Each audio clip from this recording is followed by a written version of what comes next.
Assalamualaikum warahmatullahi wabarakatuh. Perkenalkan, saya Agisti Dwi Sardi dengan NPM 243402516005. Di sini saya ingin membuat tugas video presentasi individu untuk memenuhi syarat tugas manajemen sumber daya manusia dengan dosen pengampu Budia Handayani, SEMM. Materi yang akan saya bacakan, yang akan saya bahas yaitu tentang perencanaan sumber daya manusia. Materi yang pertama itu ada pengertian perencanaan sumber daya manusia. Apa sih pengertian perencanaan sumber daya manusia? Perencanaan SDM adalah proses menganalisis kebutuhan dan ketersediaan tenaga kerja agar organisasi memiliki jumlah orang yang tepat, memiliki kemampuan yang tepat pada waktu dan tempat yang tepat. Tujuannya mendukung pencapaian visi organisasi. Selanjutnya ada fokus perencanaan SDM. Yang ke-1 itu ada menentukan kebutuhan tenaga kerja jangka pendek dan jangka panjang. Yang kedua, memastikan karyawan yang ada memiliki pengetahuan, keterampilan, dan pengalaman yang sesuai. Dan yang ketiga, mengantisipasi perubahan, teknologi, ekspansi, pengurangan, pensiun, promosi, dan perpindahan. Selanjutnya ada analisis kebutuhan tenaga kerja, peramalan forecasting. Peramalan dilakukan untuk memperkirakan kebutuhan tenaga kerja di masa depan melalui yang ke-1 itu ada identifikasi asumsi tenaga kerja. Yang kedua ada validasi asumsi, diskusi, kuesioner atau wawancara. Ketiga, membangun skenario terbaik, terburuk, paling mungkin. Keempat, ada gap analisis, melihat kesenjangan antara kondisi saat ini dan kebutuhan masa depan. Lalu ada alat bantu analisis. Yang ke-1 itu ada SWOT atau SWOT, Strength, Weakness, Opportunity, Threat. Lalu ada PESTEL, ada Political, Economic, Sociological, Technological, Legal, dan Environmental. Lalu selanjutnya ada metode peramalan kebutuhan SDM. Yang ke-1 itu ada analisis tren, melihat pola historis peningkatan atau penurunan jumlah karyawan. Yang kedua ada analisis rasio, memperkirakan kebutuhan tenaga kerja berdasarkan rasio tertentu.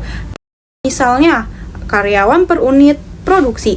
Dan yang ketiga ada analisis turnover, memperkirakan rekrutmen baru berdasarkan tingkat pergantian karyawan. Yang keempat, ada teknik kelompok nominal. Setiap anggota memberikan perakiraan secara independen sebelum didiskusikan.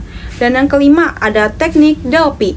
Para ahli memberikan perakiraan secara anonim dan berulang sampai tercapai konsensus. Dan keenam, ada menghindari group think, dipakai agar keputusan tidak bisa dan tidak hanya ikut pendapat mayoritas. Dan yang ketujuh ada keputusan manajerial, yaitu perakiraan berdasarkan pengalaman manajer, top down atau bottom up. Dan yang kedelapan itu ada perakiraan statistik, yaitu menggunakan analisis data dan hubungan variabel, misal regresi.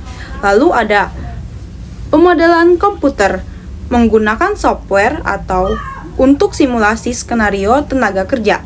Lalu yang ke-10 yang terakhir itu ada multiple methods, atau organisasi biasanya menggunakan beberapa metode agar hasil lebih akurat.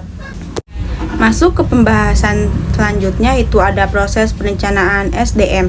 Yang ke-1 ada menetapkan tujuan dan strategi organisasi. Yang kedua ada menganalisis kebutuhan SDM dan sumber pasokan intern dan ekstern. Dan yang ketiga menyusun perakiraan penawaran versus permintaan tenaga kerja. Dan yang keempat ada penyusun rencana dan strategi SDM seperti ada rekrutmen, pelatihan, promosi dari dalam, mutasi, pengurangan pegawai jika diperlukan. Selanjutnya ada perencanaan suksesi manajemen, upaya menyiapkan calon pemimpin untuk posisi penting di masa depan. Pertanyaan utama yang ke-1, apakah tersedia cukup calon penerus? Dan yang kedua, apakah mereka memiliki kompetensi yang baik? Dan yang ketiga, apakah keterampilan mereka relevan untuk kebutuhan masa depan? Selanjutnya ada kategori kesiapan. Siap promosi sekarang, siap dalam 1-2 tahun, siap rotasi atau penugasan lateral, siap proyek sementara. Lalu ada informasi ini didapat dari analisis permintaan dan penawaran, audit talenta, penilaian kerja, dan potensi. Sekian presentasi dari saya, kurang lebihnya mohon maaf. Wassalamualaikum warahmatullahi wabarakatuh.